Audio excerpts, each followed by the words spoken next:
Hello, everyone, and welcome to Leaders in Lowell's virtual discussion series. Today, we are fortunate enough to be joined by Tara Setmayer. Tara, thank you for joining us. My pleasure. So you work in the media, and now from both sides of the aisle, people are constantly criticizing the media as biased or unfair. So what do you think is the biggest issue with media today, and then how can that change? Well, I think there's always been a healthy tension between the media and public figures, and that's as old as history. Every president complains about media coverage because the role of the media really is to bring information to the people and to hold public officials and others accountable as purveyors of information. Now, with the advent of social media and the pressure of 24-hour news cycles, the content and the competition to be the first to get the story, to get it out, to get the scoop, has really heightened in a way that sometimes the quality of the journalism or the agenda gets compromised. Some people say, well, there should be no agenda when it comes to being a reporter, and that's true. The only agenda should be getting the facts out, getting the truth to the people, to the masses, so that they can make the informed decisions they need to hold their leaders accountable. Unfortunately, the reality of things is that everyone now can be a citizen journalist with the internet and with YouTube and social media, that it becomes, they almost, they intertwine in a way that is good on one end, because now you have lots of people who are involved and want to get information out or share their opinions. But then the downside becomes, yes, but is it verified? What happens to someone if it's just their opinion and it's based on nothing? They don't have any sources. They can just make it up. So there are a lot of different facets to this that each warrant examination.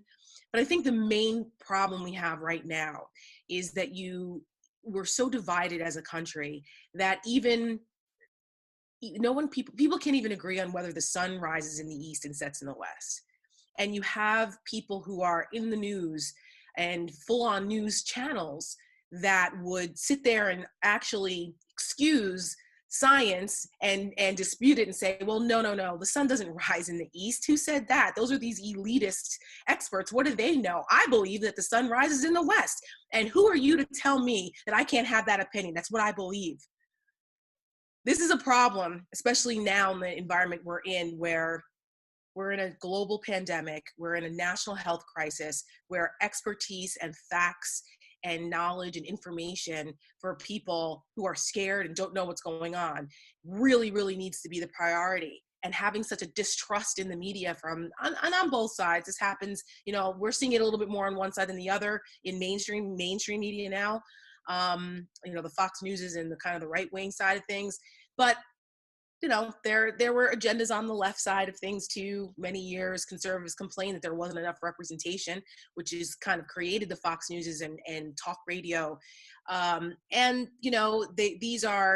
It's troubling to me, even though I come from a point of view I'm not a reporter. So it's my job to have an opinion. It's my job to come from a point of view and analyze things. But I think it's really important now more than ever that reporters do their job and do straight reporting and not really inject any personal bias into it. As difficult as that may be, and as obvious as it may be to some, you have to really, really, really be cognizant of that, because everyone's so hypersensitive to, quote, bias in the media.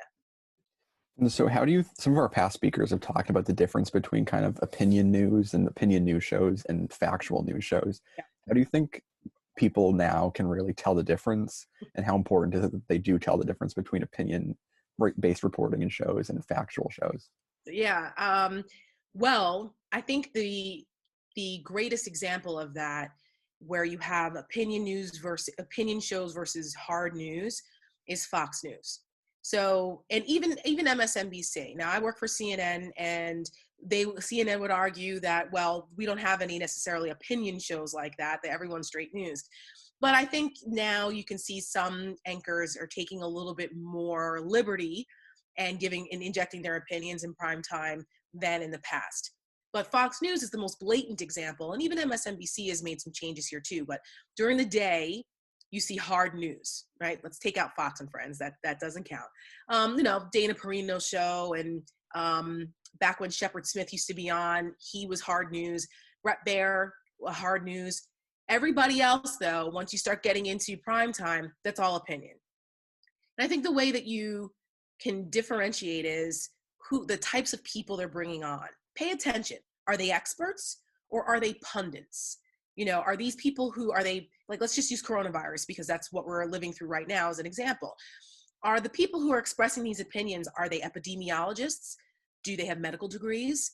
Or if they do have medical degrees, are they chiropractors? Or do they specialize in internal medicine or infectious disease? You know, I think the American people have common sense where they can see who's giving the information, who's analyzing it, and what's their agenda. That's really how you separate it. When you use the example of, well, you know, this was all overblown and it's a Democratic hoax just to get the president. And meanwhile, you have 26 million people who are unemployed. You have 1 million people tested positive for coronavirus, 56,000 and counting dead from this. It's clearly not a hoax. Clearly, this wasn't some grand conspiracy just to get the president. Does that sound like news? No, that sounds like opinion. So I think I have confidence that most people can tell the difference between hard news reporting versus opinion. You know, Brian Williams at 11 o'clock, 11th hour on MSNBC is hard news versus Sean Hannity, who's spouting conspiracy theories and sucking up to the president. It's very clear that there are specific agendas. And, but we need to, and those of us like myself who kind of have the leeway to be, we bring hard news and facts and things to our analysis, at least good pundits do. If they're not doing that, if they're not speaking from a perspective of expertise or experience, then, you know, you have to take it with a grain of salt. But it's really, really, really, the focus should be on bringing facts and figures and things to back up what you're saying, other than just spouting off an opinion like you're at the Thanksgiving table with your aunts and uncles, which a lot of people do, unfortunately, on television. So obviously there are a lot of controversies in the media and things of that nature, but what were some of the formative experiences that you had that made you realize you wanted to work in communications and politics? And then how does someone get into a field like that or in a career like yours? Yeah, so I really had I didn't have a direct route to being in full-time political media. My intention has always been to be in politics. I enjoy being on the front lines of things. I'm a natural solution-oriented person. I'm a natural fighter. You know, if I see something wrong, I'm going to do what it takes to fix it. And I've been like that since like first grade. So it was kind of, I guess, divine providence that I would end up in a position like this where I'm privileged to have the opportunity to speak to millions of people and have my voice be valued and influence people, and people turn to me as a voice of reason. And so I went to George Washington University in Washington, D.C., and I fell in love with Washington when I went on an 8th grade leadership trip. I had an opportunity in 8th grade to go to D.C. on one of those, like, check out Washington for 5 days and see how the government works types of leadership trips.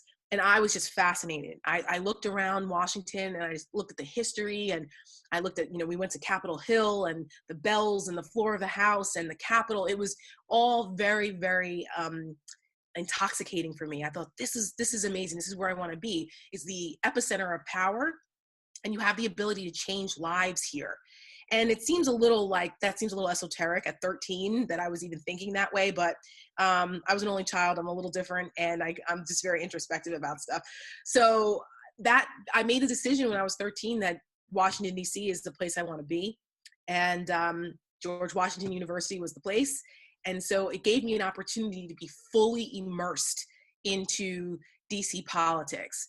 And I came of age in politics during the 90s. So it was Bill Clinton, impeachment, the government shutdowns, the Republicans coming in and taking Congress back after 40 years in the wilderness under Democratic rule. And so it was a really fascinating time to be in the middle of politics and do it at a young age. Oftentimes when I tell people, I've been doing this since I was 18, I've been in this game for 25 years. People are like, what, 25 years? I'm like, yeah, I started as soon as I was a freshman in college. I was all in. I was, vice chair of the college Republicans. I was interning on Capitol Hill. I was running around volunteering on campaigns, all the way from mayoral races to Senate races. Like, I was all in very early. So I was really, really fortunate to have firsthand experience in politics on all different levels, from local politics and communications, and just communications always came natural to me. And GW has a really fantastic political communications program. It was one of the first in the country back then. Now more schools have that, kind of offer that. So being able to have those resources and then basically living the same things that we were learning in class was really cool too, because you get to apply it. It's not just all theory and this and that. A lot of our professors were people who were actually in politics, or people who were Reagan speechwriters, or, you know, or internships with people who were, you know, obviously I'm a Republican, barely, because this Trump stuff is causing me to question that every day, but I'm a conservative first. So having the opportunity to be taught and mentored by folks who lived through the glory days that, you know, we looked at, was just absolutely amazing. And that really shaped my whole career path. And just the more I was involved, the more passionate I became about things, where I saw how I could make a difference. So I was always, I mean, when I was young, I guess I was like 20. It was the first time I was ever on television. And it was a public access show called Youngbloods. It was live, 2 Democrats, 2 Republicans, and a host. It was on like different PBS or public access stations across the country at 11 p.m. at night. And people could call in. You never knew quite what you were going to get. It was almost like a talk radio show, but on TV. And that's where I cut my teeth in live television. I never had formal training. It's all kind of just instinct and natural talent, I guess. A little more formal training as I went on, when I hosted shows and things like that. But for a long time, there was, you know, no formal training. I'm very myself. So that seems to work. But that's where it started, a show called Youngbloods. And I'm still to this day friends with the woman who was host of that show, Genevieve Wood. She works for the Heritage Foundation. We do not agree on President Trump, but we're still very good friends and forever bonded over that experience, starting off in television. So for me, it started very young, and it just kind of carried over into my different positions, where my communication skills were always put front and center because it was an asset. And being able to communicate messages effectively to large audiences and to different types of people is worth its weight in gold in politics. Because if you can't message it, if you have the wrong messenger, it doesn't matter how great your policy is. It doesn't matter how great a candidate is on paper. If you don't make people feel that or relate to it, it doesn't work. So that's kind of how it worked for me. After I worked on Capitol Hill, I was a communications director for a congressman for 7 years, from California, Southern California. And I'm from New Jersey originally, so that was a little bit of a change culturally. They made fun of me and said that I had an accent because certain words that I say when I'm from New Jersey, and I told them they were crazy. We don't have accents in New Jersey. But it was the thrill of my life working there. Working on Capitol Hill is a unique experience. You either love it or hate it. There's no in between. But I absolutely loved it. I looked forward to going to work every day for 7 years. There was never a day where I was like, oh, this again? Never. And I'm just glad that I had that chance. And I was eventually courted and convinced to walk away from Capitol Hill to go into full-time media by Glenn Beck, of all people. And I went to New York to join his new channel, The Blaze. Within a couple of months, I actually regretted making the decision. I was bored. I missed the hustle and bustle of Capitol Hill. I missed having more direct impact on things. When you work for a congressman, you're doing lots of stuff all the time for constituents, or, policy, and you're just in the thick of it. And I really, really missed that. But it was an interesting experience, not exactly the most pleasant one. And not as glamorous as people think when you're on TV, and it's not always everything that glitters isn't gold. I'll just say that. But it led to my opportunity with CNN, which I'm grateful for. And I've been under contract with them since 2014, way before the Donald Trump phenomenon. They hired me because I was a strong conservative voice and they needed some balance. And they appreciated my approach. And then, as things went on, obviously the Trump phenomenon arose, and that just changed my life in a lot of ways. And here we are. So you talked about a bit about how you worked for Congressman Dana Rorbacher. When you were on Capitol Hill, everyone talks about nothing gets done. Congress is horrible. But when you were there, did you really see this political paralysis that we all hear about, or does more get done than we really think?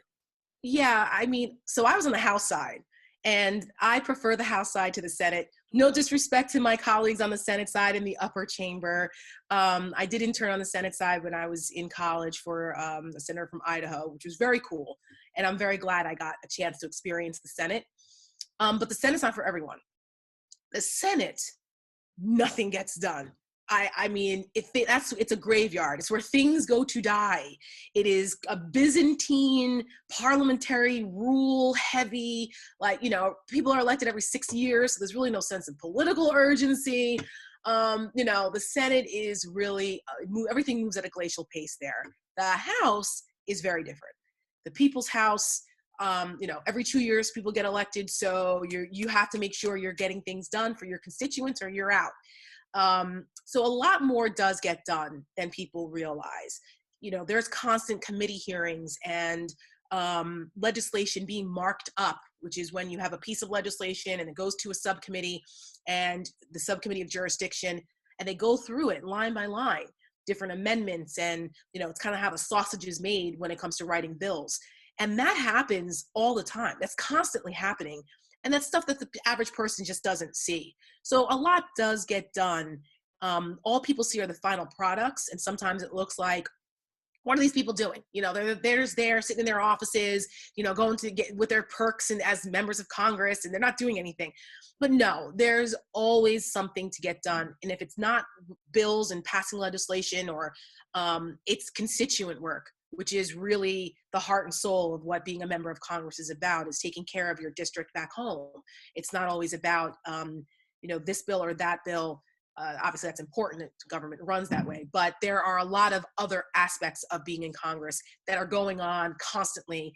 There's a lot of busy bees, trust me, up there on Capitol Hill. Very rarely do you have more than a day or two out of weeks and weeks at a time where you're just like, we don't have anything to do today. I mean, I can't really think of many times where that's actually happened. There's always something going on. So a lot more gets done than people realize. If you have a good member. I mean, if you have a member that's kind of slacking, then I guess, that's the fault of the constituents that keep voting them in. But there is a lot more going on all the time and people just don't realize. It's a lot to run the government. So in addition to that, you also worked with criminal justice issues, I think, when you dealt with Ignacio Ramos and Jose Compion. I don't know exactly. Yes. Yep, Compion. Mm-hmm. So how do you view the state of the justice system in the U.S. currently? Well, that case that I worked on, 2 Border Patrol agents who were unjustly prosecuted for shooting a illegal alien drug smuggler on the border in Texas back in 2005. The trial was in 2000. The sentencing was 2006. And it was an overzealous prosecution. There's a lot of detail to that story. I probably should have written a book, and it's movie worthy. But that case had a huge impact on my life because, number one, I had an opportunity to help save the lives of these 2 agents because they were sentenced to 11 and 12 years in prison. And they had no prior criminal record. The facts around the case for why they got prosecuted were very sketchy. There was information that was withheld from the jury. The drug smuggler was continuing to smuggle drugs while he was a star witness, and the prosecution knew it. They didn't drop the case. It was a lot happening there. And I'm really grateful to Congressman Rorbacher for giving me carte blanche to lead the fight on that effort. I come from a law enforcement family.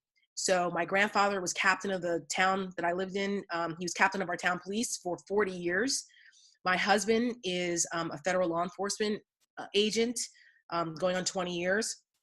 So I've always been very strong on law and order, and that case, I was fully immersed in the federal prison system. I learned how that works and how it doesn't work. I saw the inequities in the system. I saw the unfairness of mandatory minimum sentencing. So it really opened my eyes to the arguments that have been made that there needs to be reform when it comes to the criminal justice system at every level. You know, I worked on the federal level of things, but those issues, they apply also to state and local levels, even more so when it comes to inequity.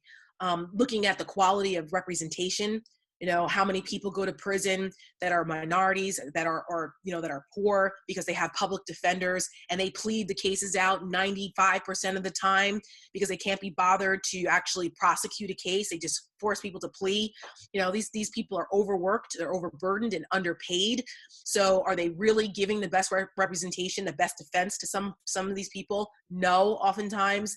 So it really opened my eyes to the need for reforms in the system, from the prison level down to, you know, other aspects of things where you just, it's just really, really, really unfair. So I've been a supporter, I will say. I mean, as much as I don't like the president of the United States, and as much as I don't agree with his policies, I will give them credit for their work on criminal justice reform. That was overdue. It was bipartisan and very, very good first steps, right? It was called the First Step Act for a reason, because there's a lot of other parts of this, because it's multifaceted. But the idea of helping prisoners transition out of prison, you know, getting rid of some of the mandatory minimums, revisiting sentencing, there are a lot of aspects of that system that I'm glad to see are being re-examined. And the result of the Ramos and Compeán case came on President Bush's final day in office. They were commuted, which was a 2.5-year effort that I led. I often refer to myself as the Erin Brockovich of that case. For you guys might be too young to remember that movie, but it's a Julia Roberts movie. It's very good. If you haven't seen it, you should watch it. It's based on a true story where she gets involved in a case out in California to help this town that's being poisoned by a chemical plant there. And she leads the fight and really gets involved with the people on a personal level to help get the result to fight this big corporate company. And for me, I was fully engaged with the families. I got to know them very well. We're still friends to this day. We talk all the time. And so Congressman Rorbacher gave me the authority of his office to lead that charge. And members of Congress and others would come to me as the authority on this case and take direction from me. And there were a lot of others, moving parts of people who I'm grateful for, who helped make that possible to convince President Bush for the commutation. But I promised Nacho Ramos that I would see him walk out of prison a free man. And 2 years later, almost to the day, I did just that with his wife and his lawyer and walked him out of jail a free man and reunited him with his family. So that is the proudest moment of my adult life in my career in politics thus far, and will stay with me forever. And that's wonderful. And I can't imagine freeing someone like that after they've been in prison for that long. It's I still get goosebumps and teary-eyed a little bit when I talk about that case in detail, just because it was I know, just a privilege and a blessing to be put in a position to be able to literally save a life or lives like that and see the result through. So it makes it all worth it. That's why I got into politics. So as you said, you're a conservative, but anti-Trump, like a lot of people are. Where do you see the future of the party after Trump in 2024, everything past that? And is there still a GOP for moderates to go back to after this is over? That is a question that many of us who are in the same position I'm in have had over stiff drinks and long talks of just like, how did we get here? What role did we play in this? You know, I have a lot of self-reflection about, you know, was I part of this? You know, was this always there? You know, it's been, there's been a lot of self-reflection and also a lot of hand-wringing about what the hell do we do moving forward? Like, you know, is there going to be a Republican Party for us to go back to? And I can say that Trumpism is not conservatism by any means. And this is an ongoing battle because conservatism has been co-opted by this Trumpism, this populist, nationalist, isolationist, protectionist, racist, xenophobic ilk. that Trump has used to foment so much fear and division and anger in this country that it's so antithetical to what actual conservatism is, represents. This isn't the Bill Buckley conservatism that I grew up on. This isn't Reagan conservatism, especially not in foreign policy. Good Lord, Ronald Reagan spinning in his grave, looking at how Trump interacts with Russia. Good grief. The principles of conservatism. For the last couple of years, the moniker has been Never Trump Republicans, right? Many of us have kind of started to get away from that term because it's bigger than that. It's actually, we consider ourselves principled conservatism because we have stuck to our principles on conservatism, which is why we oppose Donald Trump so vehemently. It's not because we have just some personal vendetta, like we're in high school and we're like, we just don't like you. So when people say you're just haters, it's just hatred for the press. No, it's not, because that dismisses and diminishes the principles by which we are in disagreement with him. It's not just some petty personal squabble. We believe that he represents an existential threat to our Constitution, our institutions, and the principles of conservatism that we all used to share. What happened to that? We're not the ones who changed, right? Even though people like me, we're the ones that they call apostates. They say that, I'm a left-wing liberal now, apparently. I don't know what makes me a liberal in any way other than the fact that I point out Donald Trump's not a conservative and antithetical to everything that we as conservatives believe, from fiscal responsibility to morality, family values, foreign policy, America first. That's not a conservative policy. That's isolationism. What are we doing? Protectionism, trade, free trade. What happened to that? I could go down the laundry list of things that Donald Trump says and does that are so against what traditional Republicans believe, and specifically conservatives. So we are very concerned that if Donald Trump gets elected again, that is the absolute death of the Republican Party. There is no coming back from it. I think at this point, it's bad enough. There's going to be a lot of collateral damage in order for the party to reconstitute itself into something that's respectable, because it's not now. Who are those leaders going to be? Because so many of the people who we thought were the conservative thought leaders who would usher us through a time like this have completely sold out, from the Ted Cruz's to the Marco Rubios, the Mike Lees, even Paul Ryan, who I adore and thought was the future of the party. Even he said he'd rather quit than be a part of this. I think Paul Ryan quit at a time where he can still possibly come back if, and rehab his image and be a leader again in the new Republican Party that emerges from this. But so many others have just destroyed their credibility. I don't know how they come back and make conservative arguments and have anyone believe them. So it's going to be a challenge. I think there's still some opportunity to salvage what was left of the Party of Lincoln, which is why I'm a senior advisor for the Lincoln Project, aptly named, which was started by Republican consultants and former Republican consultants and ad makers like Rick Wilson, my friend George Conway, Steve Schmidt. These are people who have worked on the front lines of getting Republicans elected, presidential campaigns. And I mean, George Conway, for goodness sakes, is married to Kellyanne Conway, who I've known for over 20 years, who I don't recognize. I haven't spoken to her in quite some time because I'm just disgusted by who she's become. I don't know who that is. But apparently it was in there, it's amazing. This Trump era has really exposed a lot of people who I thought I knew, who I thought were good and honest people, and they've just turned into awful people and dishonest people and grifters. And I'm just heartsick over it because it's way more prevalent than I expected.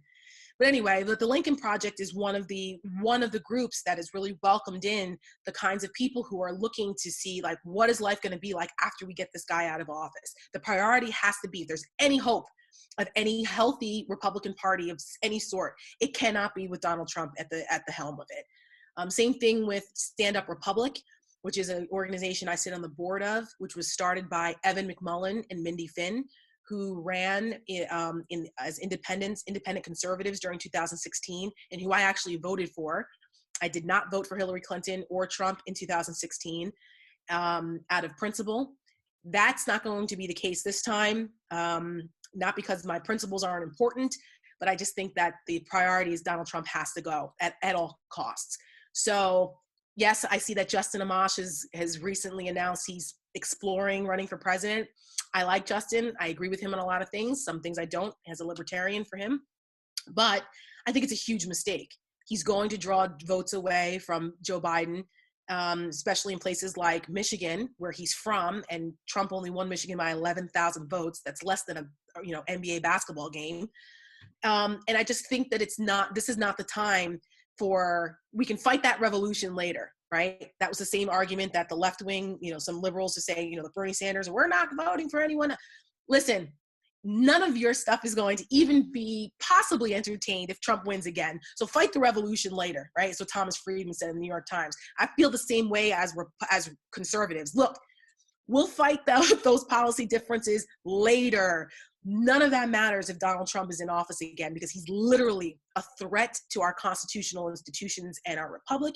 And now with his gross mishandling of coronavirus and the politicization of this, it's literally life or death. There's now a body count that goes along with the incompetence. So we have to work hard to try to not only save the republic, but salvage what's left of the Republican Party, if that's even possible. But if Trump wins, it's not possible. Something new is going to have to happen.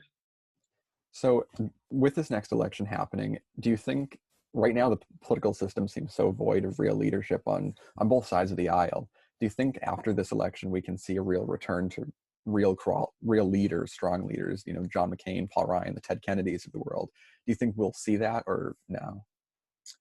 I hope so. We have to have some optimism here that there are people out there who are capable of being strong leaders.